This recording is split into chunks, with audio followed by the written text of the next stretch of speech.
Bienvenidos al podcast creado por emprendedores para emprendedores. En cada episodio te traemos expertos en emprendimiento que compartirán contigo sus experiencias, estrategias y consejos para ayudarte a llevar tu negocio al siguiente nivel. En este episodio hablaremos de la relación con el dinero con Uriel Cruz. Mi nombre es Cristian Cázares y te recuerdo que al escuchar nuestro podcast te unes a una comunidad de emprendedores apasionados que comparten tus objetivos y tu espíritu emprendedor. Juntos somos la comunidad de los que iniciamos un proyecto, de los que iniciamos una alianza, de los que iniciamos un cambio. Somos los iniciadores.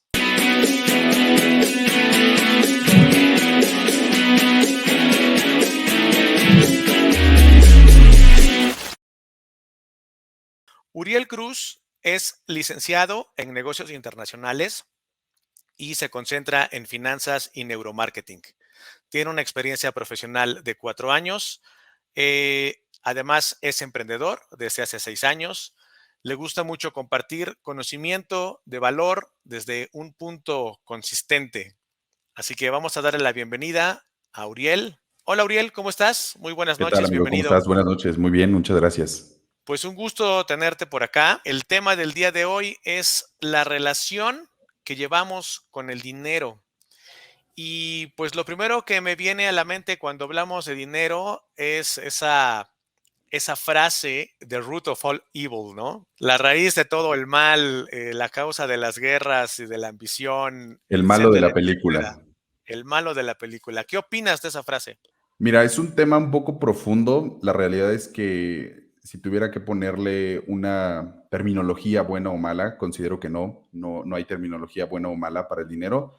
De una manera muy personal y como lo expongo es, el dinero es una fuente de energía y un punto de cúmulo de trabajo y de esfuerzo. En sí, por así llamarlo, el dinero, que determinarlo como bueno o malo, es más bien un estereotipo que la población o en general se le ha ido adjudicando. Sin embargo, el hecho de darle algún indicador bueno, algún indicador malo, va a depender 100% del contexto de la situación, ¿no? Si hablamos, por ejemplo, de si el dinero da o no da la felicidad, teológicamente el dinero sí da la felicidad, ¿no? En este mundo capitalista, el hecho de comer, que es una necesidad básica del ser humano, necesitas alimento, ¿no? Y desgraciadamente existe un medio de cambio para obtener ese alimento, que es el dinero. Y si nos vamos a algo malo, pues, como te decía, va a depender 100% del contexto. Con el dinero puedes hacer muchas cosas erróneas o inadecuadas para otras personas con una intención o una mala intención, y ahí denominaríamos que en sí es malo. Pero en teoría el dinero no es ni bueno ni malo, es una fuente de energía, como lo denomino, y una llave que te abre diferentes puertas a libertades, a comodidades,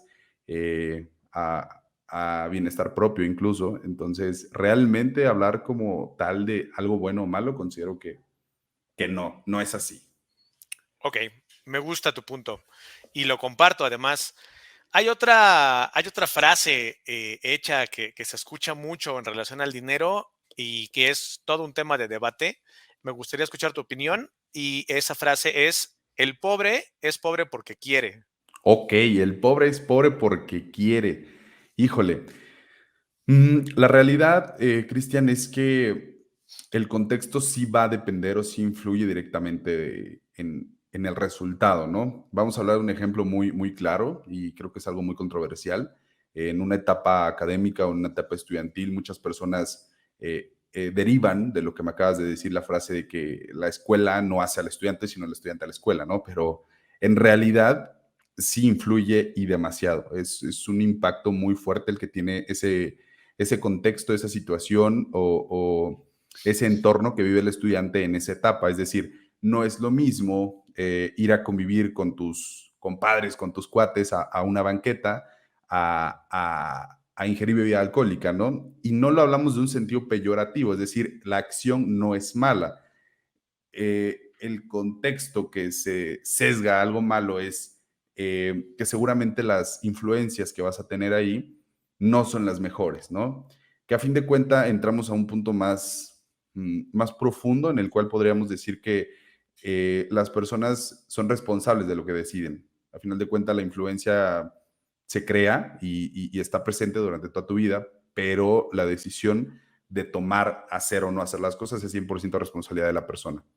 Entonces, tomando en cuenta esta premisa de que el entorno sí influye, podría decir que el pobre es pobre porque quiere. mm, eh, no puedo afirmarlo, pero tampoco puedo negártelo. Considero que lo que influye más que el pobre es pobre porque quiere es 100% de la persona. Y si nos ponemos a hablar en datos precisos, números duros, hay estadísticas, ¿no? Que es mucho más fácil salir de la pobreza viviendo con el salario mínimo que viviendo en una etapa o en una clase media. ¿Por qué? Porque financieramente una persona que vive con una calidad de vida o un ingreso bajo, de alguna manera ya está acostumbrada a ese ingreso. Y uno de los principios en finanzas para obtener esta famosa libertad financiera que todos buscan es gasta menos de lo que te entra, ¿no? De lo que percibes. Y es mucho más fácil hacerlo cuando vienes de clase baja o de un ingreso muy bajo que de una clase media o de una clase media alta. Y el hecho de que las personas no salgan de ese entorno muchas veces es por comodidad o la otra es por miedo a que probablemente no vayan a salir de donde salieron y en ese proceso de intentar de salir de donde estaban, pierden tiempo, pierden dinero a veces y el esfuerzo, ¿no? De querer intentarlo. Pero considero que es 100% cultivo de la persona el determinar si es pobre porque quiere, pero también te puedo decir que hay muchos aspectos en los cuales realmente no depende mucho de la persona, ¿no? Lo que te decía del contexto, que probablemente las oportunidades que se le presentan a la persona no son las mismas respecto de otras personas que están en una situación no igual, pero similar. Entonces, no podríamos afirmar que el pobre es pobre porque quiere. Yo creo que sí influye directamente tanto de la persona y del contexto en el que vive la persona. Oye, Uriel, ¿y para ti qué es la abundancia? Para mí, ¿qué es la abundancia?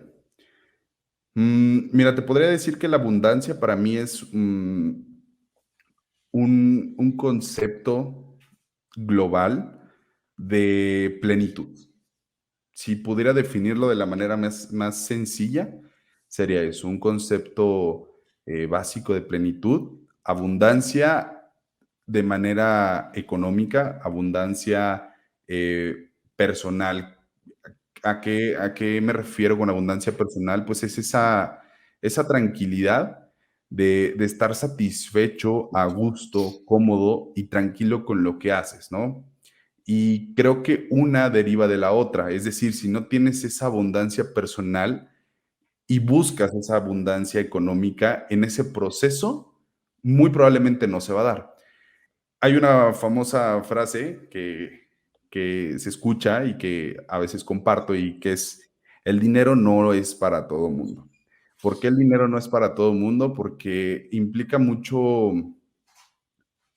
mentalidad firme, Cristian, para poder llegar a tener esa libertad financiera que tienen las personas. O sea, el hecho de que muchas personas lo saben, mayor ingreso, mayor responsabilidad, mayor ingreso, mayor riesgo. Y lo que yo le diría a las personas es, si una persona no sabe administrar 100 pesos, por ejemplo, ¿qué Sí. les hace pensar que van a poder administrar 100,000 pesos? Para ti, ¿la riqueza es diferente de la abundancia? Y de ser así, ¿cuál es tu definición de riqueza? Ok. Si es diferente, sí, yo creo que riqueza se enfoca más a un ámbito económico, más a un ámbito financiero, o muy probablemente es el concepto que globalmente se le ha dado o que socialmente se le ha dado al hecho de riqueza, ¿no? En el concepto de abundancia, considero que que derivan de otras cosas, como te lo comentaba, ¿no? Una cosa deriva de la otra y para tener la otra cosa que muchos buscan, primero hay que trabajar internamente. Una vez que la persona ha trabajado internamente y ha logrado esa abundancia personal, muy probablemente vaya a tener esa abundancia económica que muchas personas buscan, ¿no? Pero considero que la riqueza va más enfocada al ámbito económico y abundancia va más ligada a un desarrollo primero de la persona y posteriormente económico. Ok, ok. Me parece bien. Igualmente estoy de acuerdo contigo. Y pues hay varios temas que se pueden platicar contigo. Ujú, Para el auditorio, pues yo platiqué con Uriel antes de estar en esta entrevista. Hay muchos temas que se tocan, ya tienes charlas preparadas, armadas, presentaciones, etcétera. Y justo una de ellas, que es la del dinero, hablas de la relación romántica con el dinero. Entonces, el concepto me parece bastante interesante y me gustaría que nos explicaras un poquito más a fondo qué significa esa relación romántica con el dinero. ¿qué significa esa relación romántica con el dinero?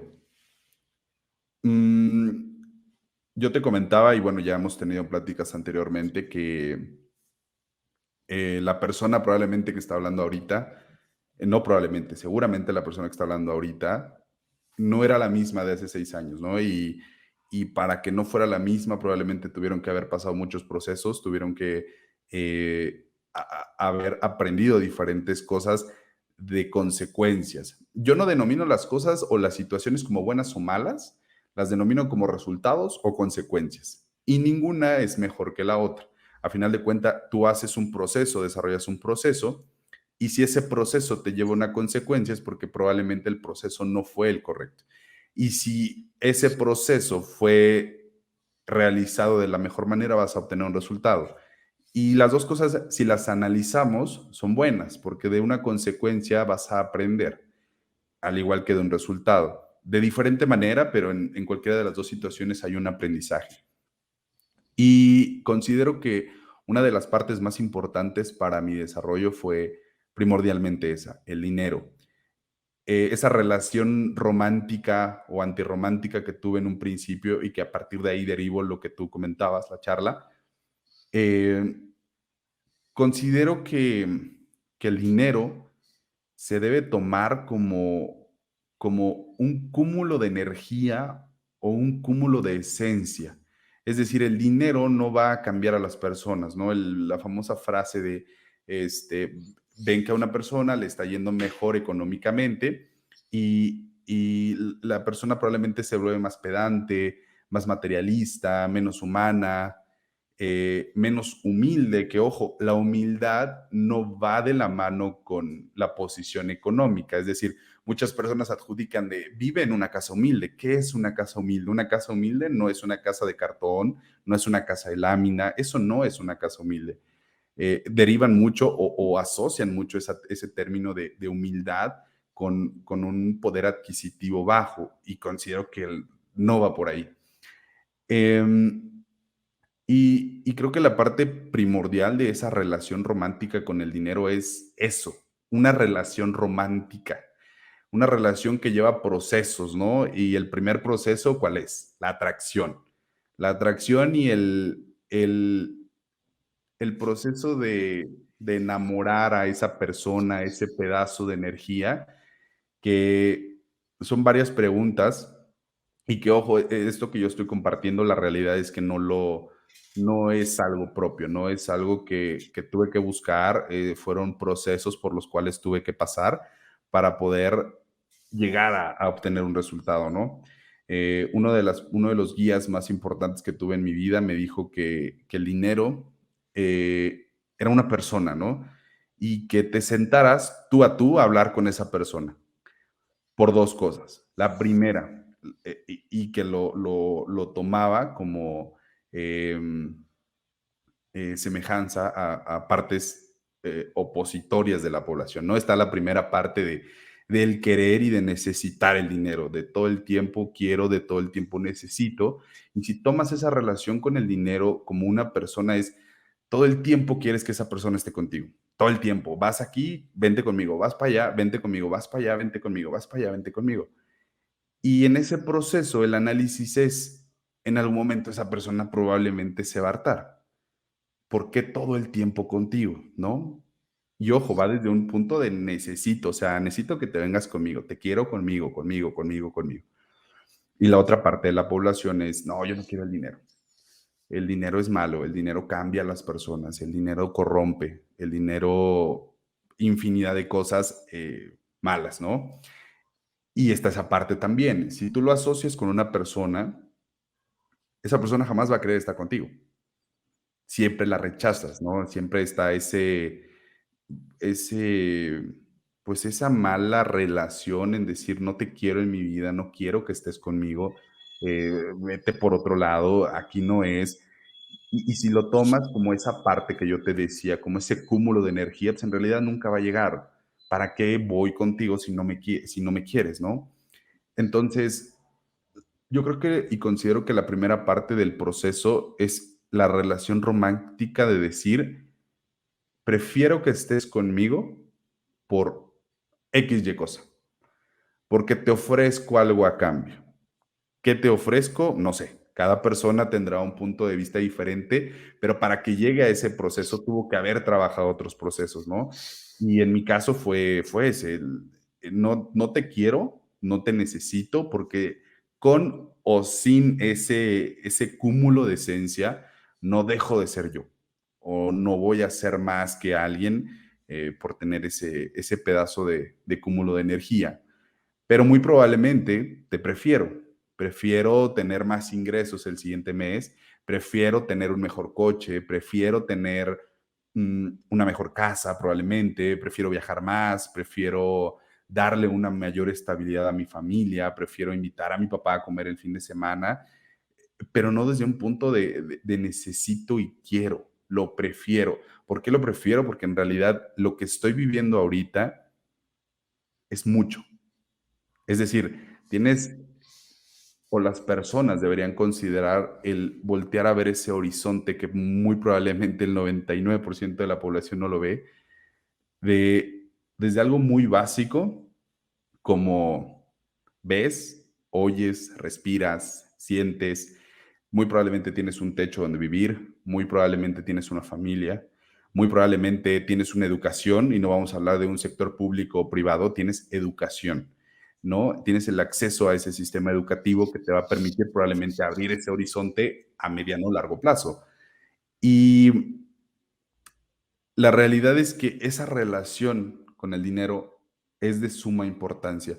Una vez que tú rompes esa barrera del querer necesitarlo o rechazarlo y comenzar a tener ese romance y esa conexión con ese cúmulo de energía, no lo voy a llamar dinero, es mucho más beneficioso, si podríamos llamarlo así, económicamente.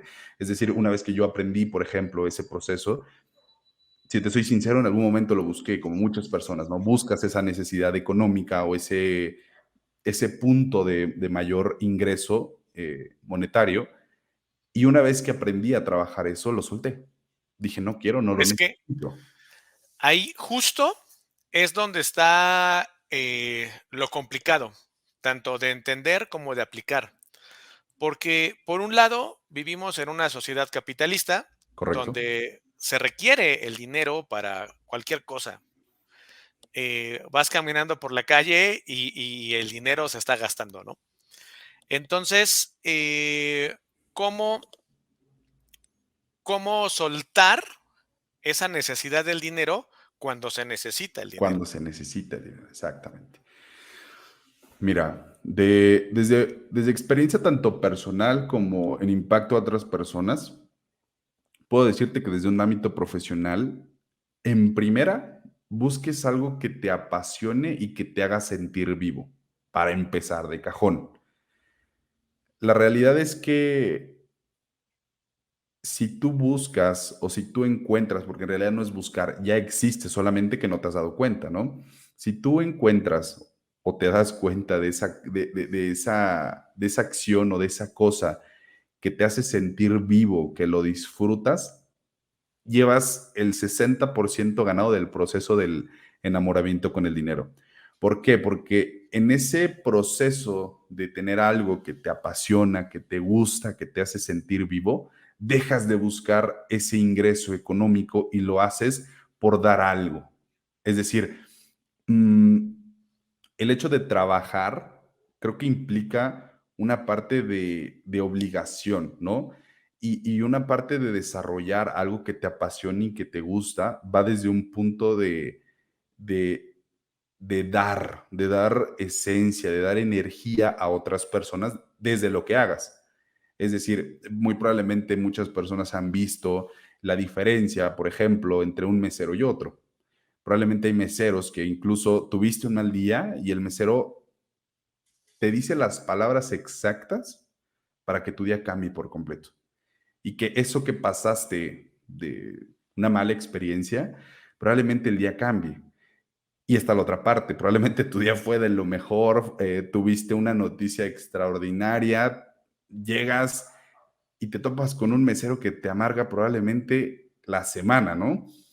Claro. Entonces, el hecho de tener eso que te apasione, que te guste, que te haga sentir vivo, llevas el 60% del proceso ganado.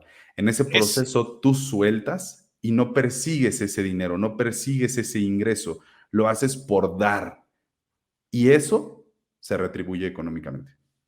que tu ejemplo es muy bueno porque justo el mesero que te atiende bien, con una sonrisa, que disfruta lo que está haciendo, es al que le dejas propina. Y el que se porta payaso es al que no le dejas nada, ¿no? Entonces, tu ejemplo es muy bueno precisamente por eso, porque ahí se nota que cuando lo haces por pasión, llega el dinero.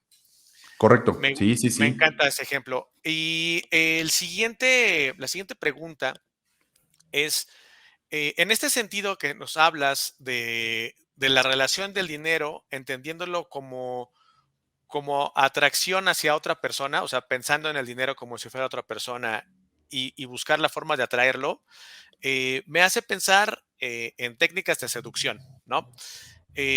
Por ejemplo, yo sigo a Mario Luna, escritor del libro, ya se me olvidó cómo se llama su libro, es la fórmula del éxito, si no mal recuerdo. Buenísimo ese libro. Ok, Eh, y él en seducción lo que recomienda, y no solamente él, muchas otras personas dicen, bueno, ok, te gusta la chica, entonces primero investigas qué le gusta a la chica eh, y empiezas a a empatar, ¿no? Lo como que, exactamente, como sí. hacer tú o buscar la forma de hacer lo que a la chica le gusta para empezar a empatizar y a desarrollar interés de parte de ella, ¿no? O sea, en lugar de ir y pararte y hablarle, más bien como buscar la forma de que ella venga. Mira, Entonces, es lo tal vez, primero que me hace pensar, perdón, sí, sí, un sí. segundito. eh, pero ¿cuál es en el dinero, en esta teoría que tú tienes? ¿Qué es lo que le gusta al dinero? ¿Qué es lo que nosotros tendríamos que hacer para tener esa atracción? Mira, es excelente, digo, es tomarlo de una manera mucho más sencilla y más, probablemente más cómica, si así lo quieres ver, el tomarlo como analogía a una relación amorosa, ¿no? De persona a persona, y es justo como tú lo dijiste. Si tú buscas, y pongamos nuevamente el ejemplo de esa atracción o de ese querer y te necesito, es básicamente un hostigamiento, si lo quieres ver de esa manera, ¿no? Y esa persona, esa pareja, esa mujer o ese hombre, seguramente no va a querer estar con una persona que todo el tiempo la está hostigando. Y está la otra parte, si esa persona busca por lo menos un interés en ti y tú todo el tiempo la rechazas, muy seguramente la persona no va a querer estar contigo, ¿no? Entonces, esa analogía muy buena, muy acertada y es una manera muy sencilla de ver esa situación, ¿no? ¿Por qué más sencilla? Porque yo lo veo desde un ámbito más allá de las cosas. Es decir, como te lo comentaba, un cúmulo de energía. Y tú me dices, ¿qué quiere el dinero a cambio? Algo de regreso. ¿Qué vas a ¿Cómo qué? ofrecer tú, por ejemplo, que otra persona no le puede dar? Si hablamos como un cúmulo de energía, es decir, está dispersado ese cúmulo de energía contigo, conmigo, con diferentes personas, y, te haría una pregunta muy sencilla: ¿por qué tengo que estar contigo y no con tu vecino? Por poner un ejemplo. ¿O por qué contigo y no con tu hermano? ¿O por qué contigo y no con tu papá? ¿Y por qué contigo y no probablemente con el mesero que tiene una mejor actitud que tú con lo que haces que no te gusta? ¿Por qué tengo que estar contigo y no con otra persona? Y es ahí donde entra esa respuesta de lo que me preguntabas, de qué es lo que quiere de regreso, algo a cambio. Esa devolución de energía que te está proporcionando, que a final de cuenta algo más va a aportar, ¿no? Y, como que me preguntaste, yo considero que lleva otro punto importante y que es el desarrollo de las personas, ¿no? Muy probablemente una persona mal enfocada y mal centrada y que en ocasiones, porque llega a suceder, es buena suerte, ¿no? Buena suerte en el sentido, vamos a hablarlo de algo muy absurdo, se ganó la lotería y pasó de tener un ingreso mínimo a un ingreso medio alto. Pero ese ingreso medio alto, con una persona que no está bien enfocada, bien trabajada, puede generar incluso malos hábitos, consecuencias, y puede llegar a terminar en problemas probablemente peores de los que tenía antes, ¿no? Vamos a llamar deudas, porque el hecho de tener dinero no te asegura, o de tener un mayor ingreso no te asegura librar de problemas, ¿no? Con una persona mal enfocada, mayor ingreso, mayores problemas. Simple y sencillo. Ok, Dinero en manos de pobre, pobre dinero. Y no pobre económicamente, sino pobre de acá. bien. Eh, Siguiendo con la pregunta anterior, ah, nos dices, si tú como que le ruegas al dinero porque está contigo, no va a funcionar, ¿no? Si el dinero te busca y tú lo rechazas, desde esas ideas que hablábamos al principio, ¿no? El dinero, más vale pobre pero honrado y ese tipo de cuestiones. Sí, Tampoco funciona. Entonces nos dices, el dinero quiere un cambio de energía, pero ahí lo que yo veo es que no necesariamente tiene que ser un cambio positivo de energía, porque existen muchas personas muy ricas que no tienen un cambio positivo, ¿no? O sea, por ejemplo, no sé, me viene a la mente un narcotraficante, políticos corruptos, gente que tiene mucho dinero, pero está muy alejado de lo que nos estás comentando, o al menos de lo que yo estoy entendiendo, ¿no? correcto. Podría entrar en debate ese punto y la realidad es que por ese tipo de situaciones que tú acabas de comentar, existe la frase de que el dinero corrompe a las personas, ¿no? Y en México, un país desgraciadamente catalogado con un nivel de corrupción alto respecto a muchos otros países, pues creas esa identidad y creas esa costumbre que yo considero que incluso ya es una costumbre, ¿no? Si te vas a algo muy sencillo, el hecho de que algún funcionario público te detenga porque vas en el celular conduciendo, por evitarte esa molestia de pagar, por ejemplo, una multa o de perder parte de tu día o del retraso del tiempo a algo importante que tenías que llegar, existe ese proceso de corrupción y que considero que, es una identidad que desgraciadamente las personas han ido generando, ¿no? Y la realidad es que si tú me preguntas, no precisamente quiere algo de vuelta positivo, yo considero que ahí entra, por ejemplo, otro punto importante que es, como te decía hace rato, el desarrollo de la persona. Muy probablemente los problemas que tengan ese tipo de personas, vamos a llamar en el ámbito político, no van a ser los mismos que los que tiene una persona, por ejemplo, de una clase socioeconómica baja, ¿no? ¿Por qué? Porque probablemente te metes en problemas ya de seguridad personal, riesgos familiares, muchas otras cosas e implicaciones que se salen completamente de la visión, incluso de las personas de un estrato socioeconómico bajo, ¿no? O medio. Entonces, considero que el hecho de que quiera algo de regreso va mucho de la mano con ese desarrollo de la persona. Y te decía hace rato, ¿no? Por eso la parte de la abundancia, porque considero que la abundancia personal genera esa abundancia económica. Y si buscas, por ejemplo, la riqueza, es porque probablemente la abundancia personal no la tienes, no la quieres, no la buscas. Y muy probablemente vayas a lograrlo, uno, en más tiempo, dos, con más esfuerzo, porque es probable, y tres, muy probablemente buscas un lugar idealizado erróneamente que cuando lo consigas, si es que lo consigues, no va a ser tan satisfactorio como lo quieres o como te lo idealizas, ¿no? O sea, el hecho del famoso éxito financiero, esa libertad financiera, visualizas algo o idealizas algo, una paz, una tranquilidad, una felicidad, gusto, plenitud, vamos a ponerle diferentes adjetivos. Y si una persona busca esa riqueza desde ese punto, te digo, si lo obtiene, porque es probable, no va a tener esa idealización de lo que él pensaba que era estar ahí. Porque la realidad es que esa sensación o esa idealización de estar en ese lugar va mucho de esa abundancia personal y de ese proceso y ese desarrollo para llegar a esa abundancia económica. Ok, muy bien. Vamos a pasar a... hay un libro de Sofía Macías, si no mal recuerdo. Sofía Macías, El pequeño cerdo capitalista, Ok, que habla sobre mejorar tus finanzas. Habla correcto. sobre cómo tener más dinero, bla, bla, bla.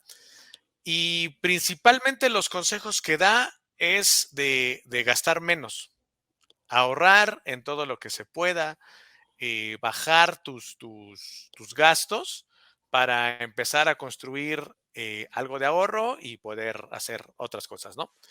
¿Tú qué opinas de ese concepto de empezar a gastar menos de lo que ganas? Es un principio básico financiero, probablemente de la vieja escuela, y que es muy bueno. Si lo ves matemáticamente, gastar menos de lo que ganas, probablemente te genera ese, em, pues ese remanente, ¿no? Que a final de cuentas, si lo enfocas bien, se puede convertir en un ahorro. Sin embargo, yo considero que si hablamos desde ese punto para obtener probablemente un mayor ingreso, una mejor estabilidad económica, probablemente hablaríamos de algo que comparto y que es la mesa de cuatro patas, ¿no? La mesa de cuatro patas básicamente es la teoría, es una teoría que es una teoría hindú, eh, la cual consiste en que la mesa, es decir, el tablón, la parte de arriba, es esa estabilidad económica que buscas o que quieres o que necesitas, ¿no? Y las patas lo hace alusión a pilares, es decir, fuentes de ingreso, ¿no? ¿Y por qué una mesa de cuatro patas? Si la mesa de cuatro patas se le cae una, la mesa no se cae. Y si a la mesa de cuatro patas se le caen dos, la mesa no se cae, se inclina. Si se le caen tres patas, la mesa no se cae. Está abajo, pero no toca el suelo. Y si pierde la cuarta pata, evidentemente, pues cae, ¿no?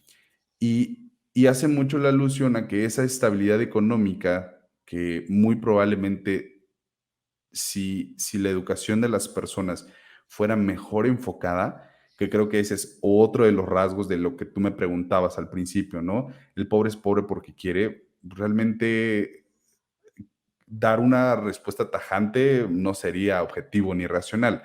El hecho de que el pobre sea pobre porque quiere, vamos a hablar, por ejemplo, de la educación. ¿Qué tanta calidad de educación tiene una persona o tienen las personas en su mayoría en México que su calidad de vida económica no es la mejor? Entonces, si nos vamos a esas variantes, empezaría por ahí, esa parte de la educación. Y no vamos a hablarlo desde un sistema educativo. En mi caso, por ejemplo, fue siempre tener ese algo dentro de mí por buscar eh, conocimiento y aprendizaje. Y es algo que ya habíamos compartido, ¿no? En pláticas anteriores. Y lo que yo te comentaba, yo siempre tuve ese algo dentro de mí que una vez que mejoré mi proceso, que hice ese cambio de persona de la que era antes a la que soy ahora, buscaba ese acercamiento con personas siempre mejores que yo. Y ese sería un consejo, por ejemplo. Bueno, no un consejo, sería un tip, ¿no? Porque considero que un consejo no pedido es una ofensa. Entonces, un tip podría ser: júntate con personas o rodéate de personas que sean mucho mejores que tú. Pero eso implica un trabajo personal muy fuerte porque ahí entra una parte muy importante que es como esa autoestima o ese ego de sentirte chiquito ante personas que probablemente han hecho 3, 4, 5, 6 o 20 veces más que tú, ¿no? Implica mucha madurez mental, mucho desarrollo emocional, en el sentido de que no te sientas chiquito ante esas personas, ¿no? Al final de cuentas estás en ese lugar o te rodeas de ese grupo de personas porque buscas mayor conocimiento, porque buscas esa atracción a un entorno diferente, a una mentalidad diferente, en el cual, por ejemplo, ¿no?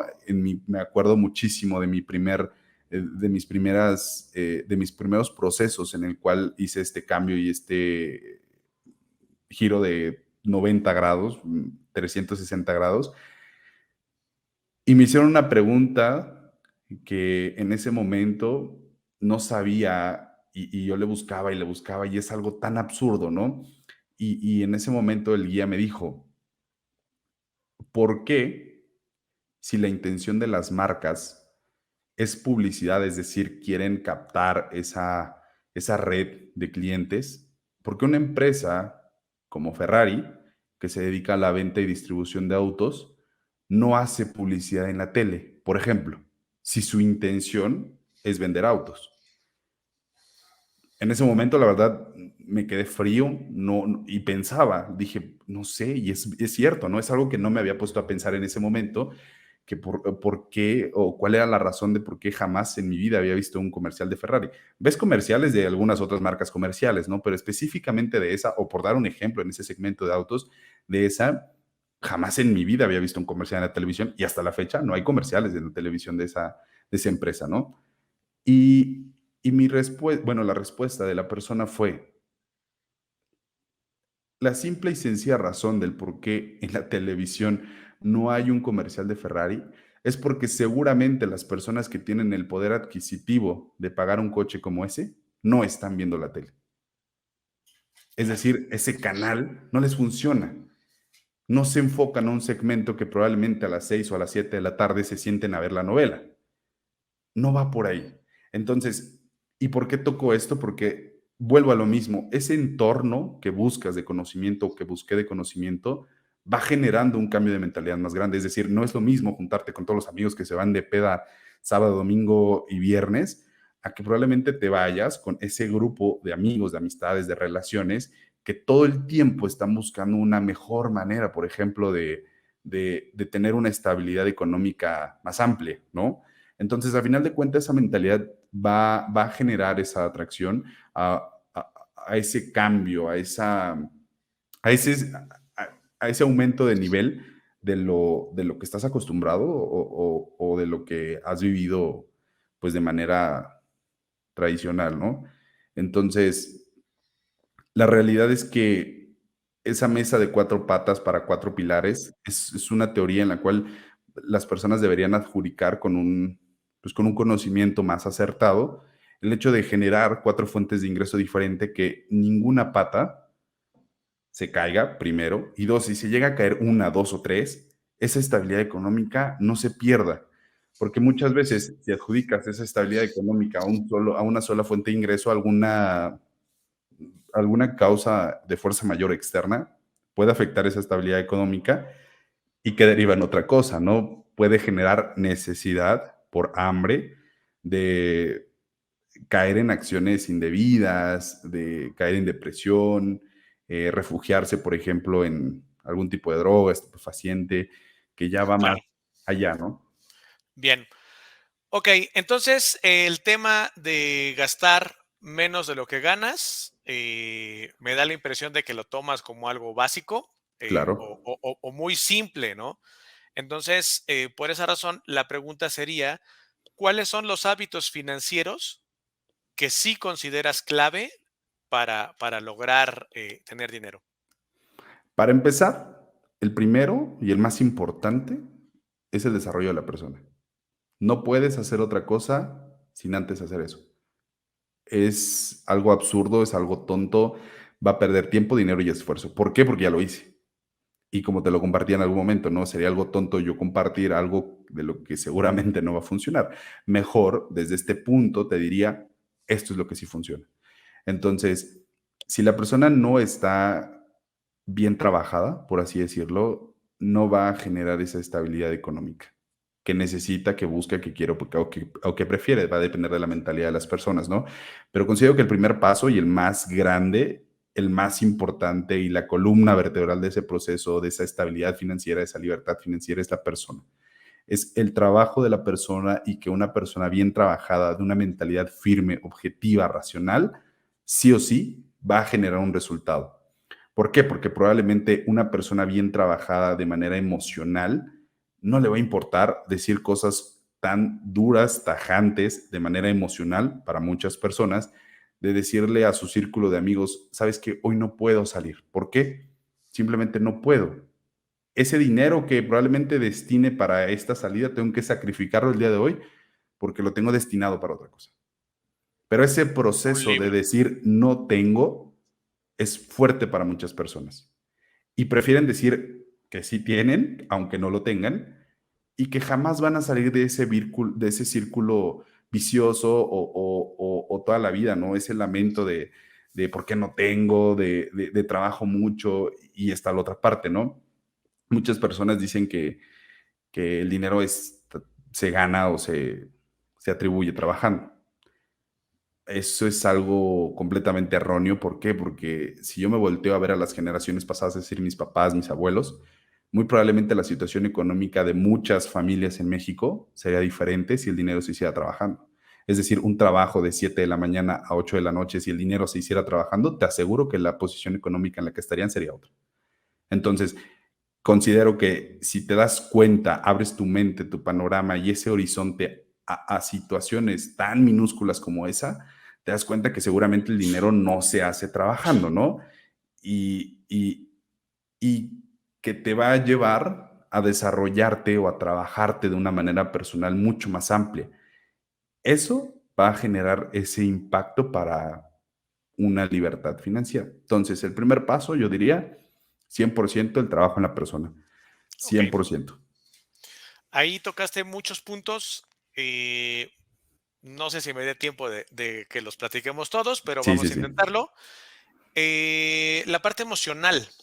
eh, Al hablar de parte emocional, me viene a la mente los papás. La relación con tu madre, sobre todo, es algo muy, muy fuerte emocionalmente. Te forma de muchas, valga la redundancia, de muchas formas. Entonces, esa parte de la relación con los papás también me lleva a pensar en algo que se habla actualmente sobre las constelaciones familiares, ¿no? Que vienes cargando una energía del abuelo que tenía ciertas cosas que se repitió en el papá, que se repite en ti. ¿Qué nos puedes decir sobre esta relación? Sobre la constelación familiar. Es algo complicado que la realidad es que cuando yo terminé, bueno, no terminé porque sigo en ese proceso de aprendizaje, cuando me di cuenta probablemente o cuando hice ese espejo ante mí, me di cuenta de muchísimas cosas. Eh, La primera que yo decía al principio, ¿no? De este proceso es, a mí me hubiera gustado recibir una educación diferente, una educación diferente desde este punto, ¿no? Desde la mentalidad que tengo ahorita y desde la manera en la que yo veo las cosas. Es decir, a mí me hubiera gustado que me hubieran educado con la mentalidad que probablemente tengo ahorita, pero es algo absurdo. Y, y me preguntaba, ¿no? Por qué no recibí probablemente una mejor educación más orientada a otro sentido? Que ojo, la realidad es que mi educación, tanto educativa como en casa, la verdad fue lo que tenía que ser. Es decir, afortunadamente me tocó un núcleo de familia muy amoroso, muy atento, de no carencias, y digo afortunadamente porque considero que eso es un tesoro, ¿no? En el sentido de que es muy bajo ese porcentaje de esas familias que tienen, por ejemplo, un apoyo económico, que tienen un apoyo emocional, un apoyo moral, que están ahí presentes, que no tienen, por ejemplo, problemas en ese núcleo familiar de diferentes ámbitos. Y la verdad es que fui muy afortunado. Tuve un núcleo de familia muy bueno que siempre me inculcaron por ese buen camino, ¿no? Y entra esa otra parte, lo que yo te decía igual hace rato de las influencias. Todo el tiempo existieron las influencias por ejemplo, ¿no? Atraerte a consumir una bebida alcohólica, de fumar tabaco, por ejemplo, de X o Y cosa, ¿no? Y la realidad es que considero que incluso aún no trabajándome, si así lo puedo llamar, yo tenía una mentalidad muy fuerte y a veces me he cuestionado el hecho de por qué incluso en esa etapa, por ejemplo, en la primaria, la secundaria, esa mentalidad mía era tan firme de decir, no quiero. Y esa ha sido mi línea desde siempre, ¿no? Jamás voy a hacer las cosas porque alguien más me lo diga, por querer encajar en algún lugar. Siempre pongo por delante mis convicciones en todos ámbitos, desde sociales, desde familiares. ¿Y por qué? Porque una de las tradiciones, por ejemplo, de estas constelaciones familiares que tú me estabas hablando, es la religión, ¿no? Entonces, mi familia viene de una religión católica, la cual yo decido no adoptar por muchas situaciones, que la realidad es que al principio era solamente esa acción de no querer o de ir en contra, ¿no? Y una vez que vas en este camino, en este proceso de conocimiento, me daba cuenta de por qué no quería estar ahí, ¿no? Entonces, pues simplemente fue decido no seguir esa línea por la que toda mi familia iba. Y así como yo respeto en lo que tú creas, tú respeta en lo que yo creo. Y esa es la sana convivencia. Y esa es una madurez mental al que muchas personas deberían llegar. Es decir, jamás en la vida vas a encontrar una persona que piense como tú. Jamás en la vida. Pueden pensar similar, pero no igual. Pero lo que recae en una madurez mental es poder convivir con personas que piensen diferente que tú. Entonces, el hecho de que me haya tocado, por ejemplo, esa familia o ese núcleo tan bueno, considero que fue un factor, por ejemplo, de hacer lo que hice, de estar donde estoy, por ejemplo, ahorita, porque si el factor ese hubiera cambiado de alguna manera minúscula, por ejemplo, económicamente, que hubiera carencias, vamos a hablar carencias, el hecho de decir, sabes que hoy no hay para comer, muy probablemente mi proceso hubiera sido diferente. Entonces, volvemos a lo mismo. El pobre no es pobre porque quiere. En realidad, sí hay factores fuera de él que sí van a influir en ese proceso. Que al final de cuentas, todos los factores pueden tener una solución. El problema está nuevamente en la persona o en esa mentalidad que probablemente tenga para poder afrontar esas variantes externas a la persona. Claro, y justo en eso está enfocado mi pregunta. Nos dices, el entorno influye. No hay influencia más fuerte que la de los papás. Entonces, por eso se repiten estos patrones, ¿no? A los que ahora le llaman constelaciones familiares, es simplemente la repetición de un patrón que aprendiste de una manera muy sólida, muy profunda. Y entonces, más enfocado, la pregunta sería cómo ir en contra de lo que te están diciendo tus papás, con palabras o con hechos. Tú dices, por ejemplo, yo no me hice católico a pesar de que toda mi familia lo fue. Lo dices de una manera muy sencilla, pero no siempre las cosas son así, ¿no? Claro, Porque los papás se pueden molestar y entonces claro, esa molestia a muchas personas dicen, no, pues mejor soy católico, en lugar de que mi papá está enojado, mejor me vuelvo católico, ¿no? Correcto. Pero con el dinero o con otras actitudes no se nota tanto y entonces caemos en el juego, caemos en la mentalidad, caemos en la forma de ver la vida de los papás y ni siquiera nos damos cuenta. Entonces la pregunta es, ¿cómo romper esa creencia, ese patrón?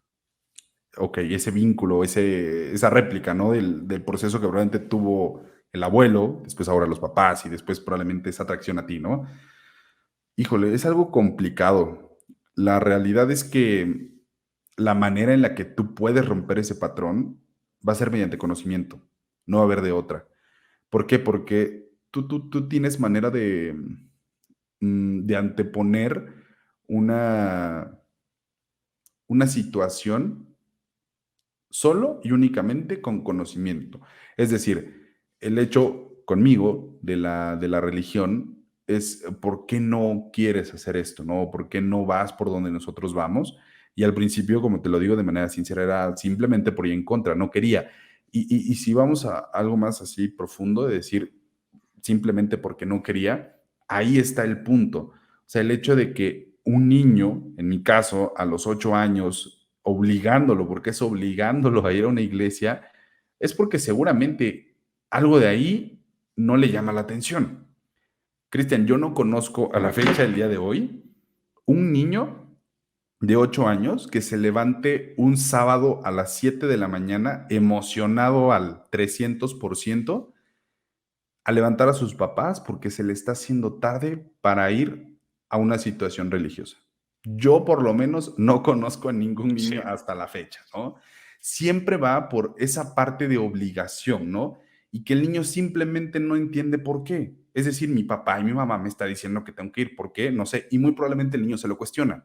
Es decir, ¿por qué tengo que ir? No me gusta, no me llama la atención, muy probablemente no entiendo ni siquiera a qué voy y tengo que ir porque sí.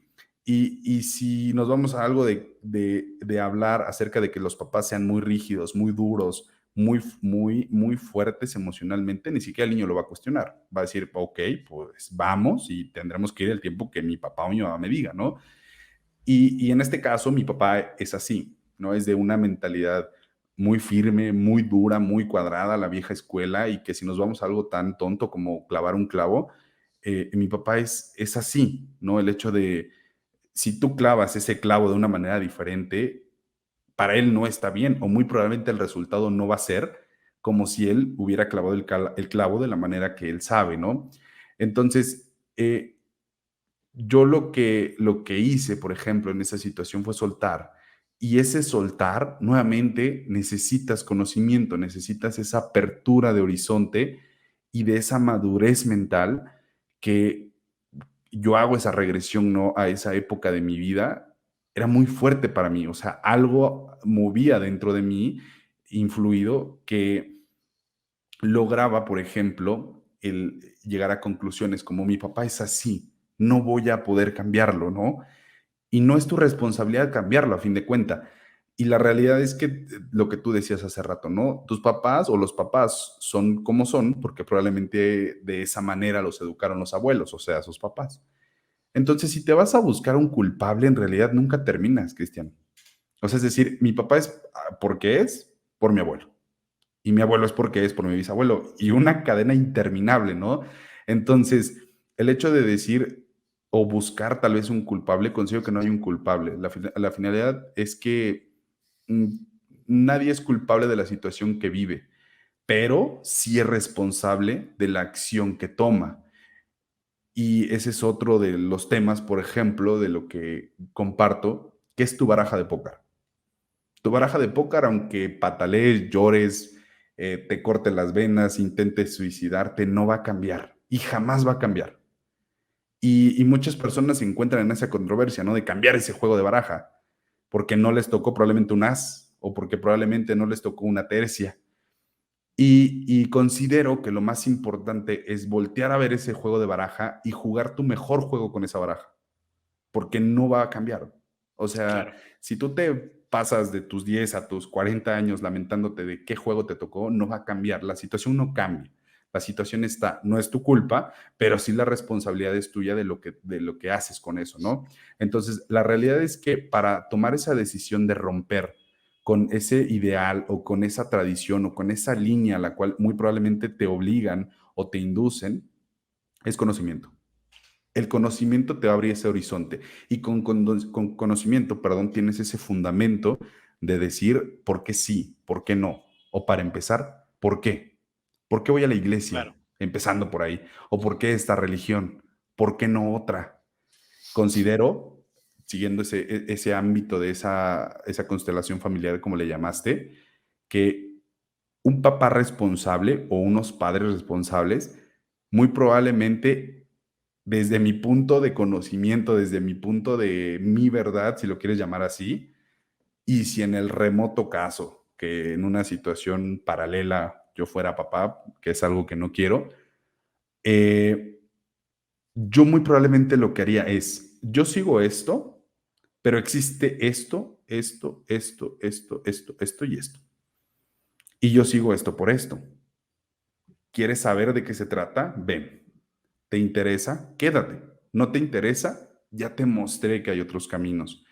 Y en ese proceso de mostrarte otros caminos, te toca a ti averiguar cuál es el que más se enfoca con lo que tú sientes, con lo que tú crees o con lo que tú adoptas.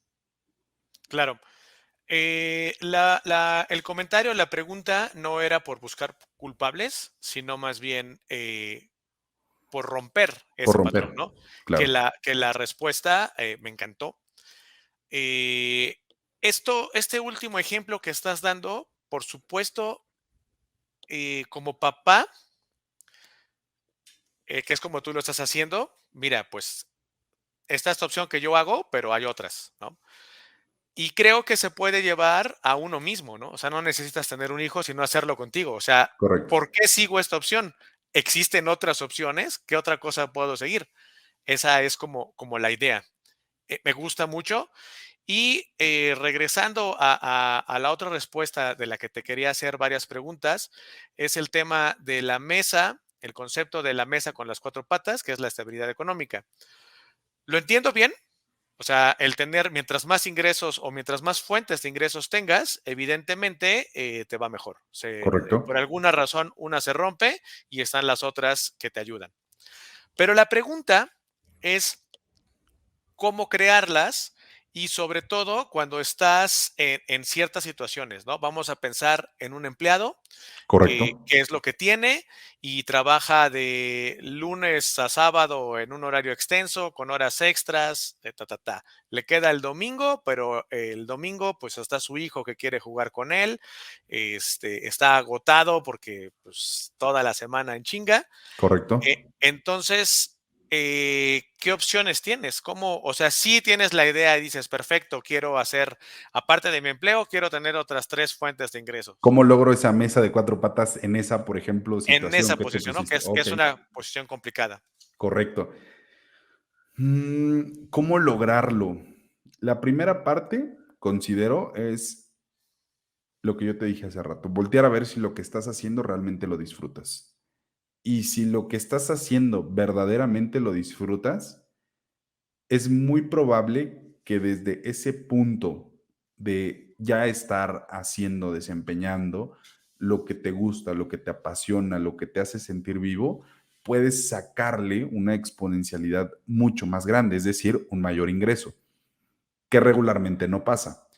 ¿Por qué? Porque regularmente un trabajo es, y si tú le preguntas a la mayoría de las personas de por qué trabajas ahí, por ejemplo, Ujú. la respuesta instantánea que te van a dar es, pues, porque es lo que hay, o porque no hay de otra, ¿no?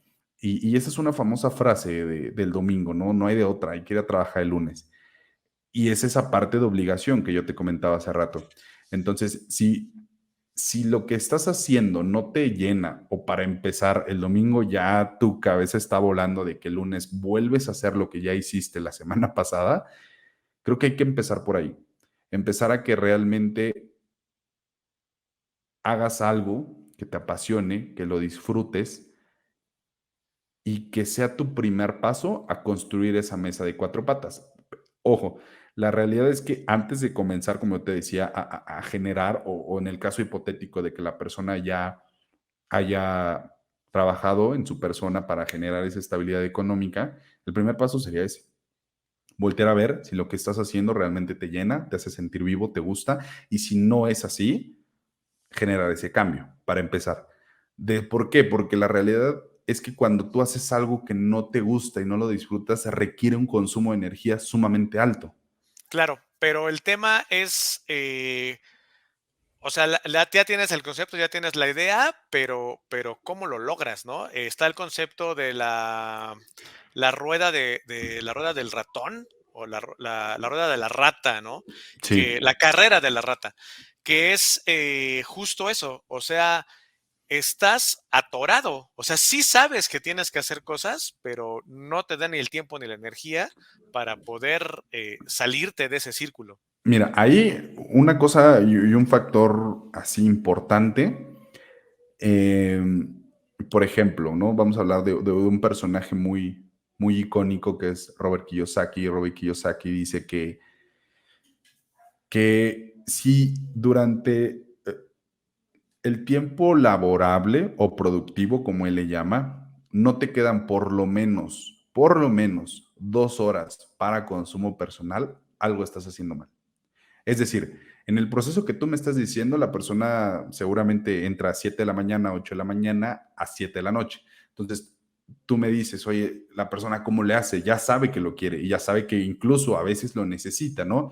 Porque en muchas ocasiones los gastos lo están consumiendo. Paga una renta probablemente, una educación de los hijos, gastos que son convencionales en una familia, en el dado caso de que tenga una familia, ¿no? Entonces, tú me dices, ya sabe que necesita ese proceso o lo idealiza o se lo imagina por lo menos, pero ¿por dónde empieza, no? Entonces, yo creo que la primera parte, como te decía, es esa introspección de que si realmente, para empezar, no tienes esas 2 horas libres para ti, algo estás haciendo mal. Y esas 2 horas implican lo que tú me decías, ¿no? Trabajo, por ejemplo, y muy probablemente mi trabajo me queda 2 horas de mi casa. Entonces, si salgo a las 7, llego a mi casa a las 9 y mi familia o mis hijos me requieren 2 horas de atención. Ya son las 11. Necesito bañarme, probablemente cenar, prepararme para el otro día y ya no tengo tiempo para mí. Entonces, la primera parte es, si no tienes ese pequeño espacio para ti, algo estás haciendo mal. ¿Y por qué me refiero a ese pequeño espacio? Porque el tiempo completo de esa etapa laboral del día engloba muchos aspectos en el horario productivo. Es decir, requieres de concentración, meditación, tiempo para ti, alimento, necesitas, en este caso vamos a llamarlo, ese tiempo enfocado a tu trabajo, el tiempo que le debes de enfocar a la familia. Entonces, si te das cuenta, todo eso es un equilibrio. Entonces, si volteas a esa situación y dices, es que no me da tiempo para empezar, aunque sé que quiero esa estabilidad o quiero generar otra fuente de ingreso y no me da, seguramente el proceso no está siendo el correcto. Es decir, estás en un trabajo de 8 a 8, de 7 a 6 de la tarde, donde te están pagando no por lo que sabes, sino por tu tiempo. Es decir, no importa qué tanto sepas, lo que te están pagando es por el tiempo que tú estás ahí. Entonces, muy probablemente una mejor estrategia sería buscar o crear esa estrategia de cómo te pueden pagar por lo que sabes y no por tu tiempo. Que ojo, no está mal. O sea, la realidad es que tampoco quiero crear ese estereotipo de que el ser un empleado, el trabajar, el estar de 7 a 8 de la noche sea malo, porque incluso volvemos a lo de hace rato. Probablemente a esa persona le apasiona eso y le apasiona todos los días levantarse a las 7 de la mañana para entrar a las 8, para salir a las 6 de la tarde, para no tener tiempo con su familia y no tienes ninguna responsabilidad de decirle eso está mal, porque la persona ahí está bien, ahí se siente a gusto, ahí está tranquila. Vamos a hablar desde un sentido de que las personas que hagan eso se sienten a gusto y lo disfrutan. Pero si no lo disfrutan es, como te comentaba, porque ese proceso que estás haciendo muy seguramente no está siendo el correcto. Y si no tienes ni siquiera 2 horas para ti, mucho menos vas a tener tiempo, por ejemplo, porque en esas 2 horas puedes sentarte a visualizar cómo reducir gastos, por dar un ejemplo, por conseguir otro empleo, dando otra situación, por buscar la manera de generar esa mesa de cuatro patas. Pero si ese proceso está siendo erróneo, que para empezar lo que te falta es tiempo, algo estás haciendo mal. Muy bien. Cuéntanos en menos de un minuto qué tenemos que hacer para tener una buena relación con el dinero. Para tener una buena relación con el dinero, considero que rompan ese lazo, ese vínculo erróneo del querer necesitar el dinero y de rechazarlo. El dinero es una fuente de energía, es una llave para muchas puertas que generan bienestar personal, que generan salud, que generan satisfacción, que generan muchas cosas. En realidad el dinero hay que tomarlo como esa fuente de energía que es una llave para muchas puertas y muchas incluso oportunidades. La primera parte sería romper ese vínculo de necesidad y de rechazo para poder ofrecerle algo de valor a ese cúmulo de energía y que pueda estar contigo. En ese proceso de no creer, de no necesitar y de rechazarlo incluso, la retribución de algo que haces o te gusta o te apasiona o te hace sentir vivo, se remunera de manera directa, sin buscarlo. Ok, muy bien. Fíjate, quiero contarte, mi querido Uriel, que tenemos una tradición aquí en el programa de los iniciadores y que es el soundtrack emprendedor. Es Ok, un playlist en Spotify donde cada episodio uno de nuestros invitados nos aporta una canción. Esta canción es una canción que te inspira a emprender, que te empodera, que te motiva. Y mi querido Uriel, ha llegado tu turno. Cuéntanos, por favor, qué canción elegiste y por qué. ok. Mira, la verdad es que cuando me dijiste eso y cuando muy agradecidamente me invitaste a tener esta charla contigo, yo creo que fue la parte más difícil de todo, enfocarme en una canción, por ejemplo, ¿no? Y que le di muchas vueltas y dije, es que una canción, una canción, una canción, una canción.